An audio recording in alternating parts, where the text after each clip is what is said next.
Saudações, pessoal! Sejam bem-vindos ao canal Comentários Bíblicos Católicos. Viva Cristo Rei, salve Maria Imaculada e São José, seu castíssimo esposo. Hoje continuaremos os vídeos sobre o pecado original. Falaremos sobre as consequências dele na realidade, a sua checabilidade no mundo à nossa volta, nas ações, sobre a graça que o batismo nos dá diante do pecado original, sobre a natureza humana frente às feridas do pecado original, e ainda sobre os planos de Deus de reerguer a humanidade uma vez caída no pecado.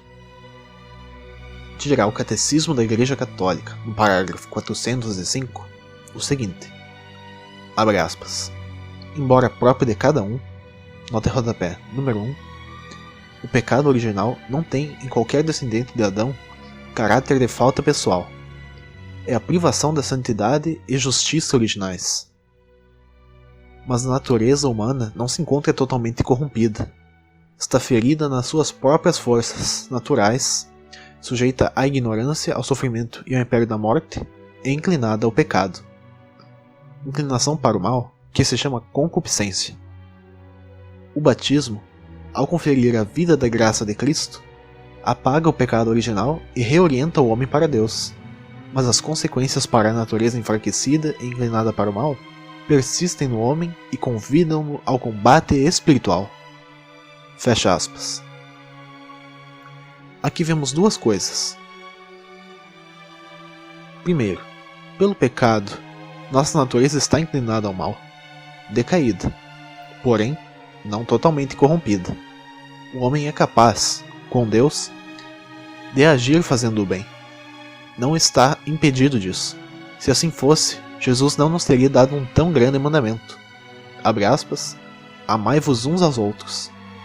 Como eu vos tenho amado, assim também vós deveis amar uns aos outros. Fecha aspas, João capítulo 13, versículo 34. Ele deu tal ordem para que, a partir da graça de Deus, pudéssemos cumpri-la. É viver a verdadeira caridade, o amor de Deus, pois o amor com que Jesus ama é o amor de Deus por nós. Ele quer que nós participemos desse amor ativamente, para com Deus e para com o próximo. E a segunda coisa a se concluir é sobre o batismo. Ele realmente nos sepulta para a morte e nos faz viver para uma nova vida sem o pecado original. Por isso vai falar São Paulo, abre aspas, ou ignorais que todos os que fomos batizados em Jesus Cristo fomos batizados na sua morte? Fomos, pois, sepultados com ele na sua morte pelo batismo, para que, como Jesus ressurgiu dos mortos, pela glória do Pai, assim nós também vivamos uma nova vida. Fecha aspas, Romanos capítulo 6, versículos 3 ao 4. E também diz São Pedro, em sua pregação no dia de Pentecostes. Abre aspas. Ao ouvirem essas coisas, ficaram compungidos no íntimo do coração e indagaram de Pedro e dos demais apóstolos. Que devemos fazer, irmãos? Pedro lhes respondeu, arrependei-vos e cada um de vós seja batizado em nome de Jesus Cristo para a remissão dos vossos pecados, e recebereis o dom do Espírito Santo. Fecha aspas, Atos dos Apóstolos, capítulo 2, versículos 37 ao 38. Contudo, não nos enganemos que o batismo nos torna livre de todo o pecado que vier. Ele nos lava do pecado original e demais pecados de até o momento do batismo. Mas como disse São João, abre aspas, se dissermos que não temos pecado, enganamo-nos a nós mesmos, e a verdade não está em nós. Fecha aspas. 1 João, capítulo 1, versículo 8. Uma vez batizados, ainda temos uma inclinação ao pecado, e não nos surpreendamos por nos vermos cometer mais deles. Por isso mesmo, Cristo nos ensina na oração ao Pai. Abre aspas, perdoai-nos as nossas ofensas, assim como nós perdoamos a quem nos tem ofendido. Fecha aspas, Lucas capítulo 11, versículo 4. E o próprio Jesus Cristo deu poder aos seus apóstolos de perdoar os pecados, soprando-lhes o Espírito. Abre aspas. Disse-lhe outra vez: a paz esteja convosco. Como o Pai me enviou, assim também eu vos envio a vós. Depois dessas palavras, soprou sobre eles, dizendo-lhes: recebei o Espírito Santo. Aqueles a quem perdoardes os pecados, lhes serão perdoados. Aqueles a quem os retiverdes, lhes serão retidos. Fecha aspas. João, capítulo 20, versículos 21 ao 23. Assim, os presbíteros, os sucessores dos apóstolos, perdoam os pecados no sacramento da confissão, também conhecido como sacramento da reconciliação. Ainda, muito mais do que uma forma de controle de massas, a doutrina do pecado encontra-se em profunda sintonia com a realidade que podemos checar. Há quem diga que o homem nasce bom e que é a sociedade que o corrompe. Há quem negue a própria existência do mal. E também aqueles que falam que a igreja levar a cabo a necessidade da salvação do pecado é uma forma dela dominar e conter as pessoas. No entanto, vai dizer o filósofo G.K. Chesterton, em sua obra Ortodoxia, abordando um pouco desses problemas, o seguinte. Abre aspas. Os modernos mestres da ciência, bem como os antigos mestres da religião, advogam a necessidade de se começar toda e qualquer investigação por um fato positivo. Eles começavam pelo pecado, fato esse tão positivo quanto as batatas. Quer o homem pudesse ou não ser banhado em águas miraculosas, não havia dúvida de que, de qualquer forma, essa ablução era necessária. No entanto, certos líderes religiosos em Londres, não meros materialistas, começaram atualmente a negar não tanto a muito discutível água, mas a indiscutível sujeira. Alguns dos novos teólogos discutem o pecado original, que é a única parte da teologia cristã que pode ser realmente aprovada. Certos seguidores do reverendo R.J. Campbell, na sua quase excessiva e fastidiosa espiritualidade, admitem a pureza divina, que não pode ser vista nem mesmo em sonhos, mas negam essencialmente o pecado humano, que pode ser visto a toda hora nas ruas. Os maiores santos, assim como os mais céticos, os céticos mais arraigados, tomavam igualmente o mal positivo como ponto de partida para sua argumentação. Se é verdade, como de fato é, que um homem pode sentir uma estranha felicidade ao esfolar um gato, então o filósofo religioso pode fazer apenas uma dessas duas deduções. Ou deve negar a existência de Deus, como fazem os ateus, ou deve negar a união plena entre Deus e o homem, como fazem todos os cristãos. Os novos teólogos, no entanto, julgam ter encontrado uma solução altamente racional: negar o gato. Fecha aspas. Como diz o autor, basta olharmos ao nosso redor e veremos o pecado. Veremos tal desordem nos homens no mal.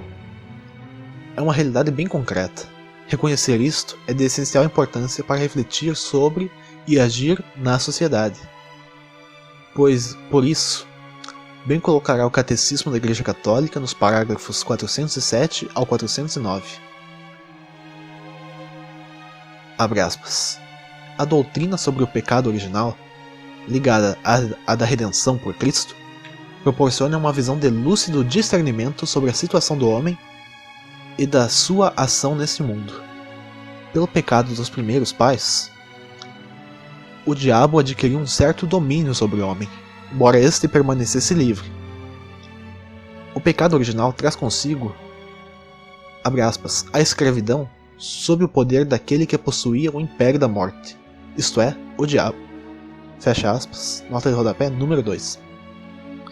Ignorar que o homem tem uma natureza ferida, inclinada para o mal, dá lugar a graves erros no domínio da educação, da política e da ação social e dos costumes. As consequências do pecado original e de todos os pecados pessoais dos homens dão ao mundo no seu conjunto uma condição pecadora, que pode ser designada pela expressão de São João, entre aspas, o pecado do mundo. João capítulo 1, versículo 29. Essa expressão significa também a influência negativa que as situações comunitárias e as estruturas sociais, que são fruto dos pecados dos homens, exercem sobre as pessoas. Nota rodapé número 4. Fecha aspas. Isso não significa que o mundo seja o ente causador da corrupção do homem, mas que ele se constitui nessa inclinação ao mal que o homem traz e com ela em suas estruturas influencia o homem. Voltando ao catecismo, abre aspas, esta dramática situação do mundo que está sob o poder do maligno, 1 João capítulo 5, versículo 19, nota de rodapé número 5, transforma a vida do homem num combate. Abre aspas, um duro combate contra os poderes das trevas atravessa toda a história dos homens. Tendo começado nas origens, há de durar, o Senhor não o disse, até o último dia. Empenhado nessa batalha, o homem vê-se na necessidade de lutar sem descanso para aderir ao bem. Só através de grandes esforços é que com a graça de Deus consegue realizar a sua unidade interior.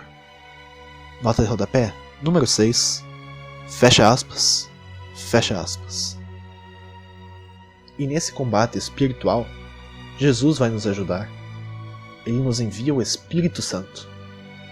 Como está escrito no Catecismo, no parágrafo 736, abre aspas, pela comunhão com Ele, o Espírito Santo torna-nos espirituais, recoloca-nos no paraíso, reconduz-nos ao reino dos céus e à adoção filial, dá-nos a confiança de chamar Pai a Deus e de participar da graça de Cristo, de ser chamados filhos da luz e de tomar parte na glória eterna.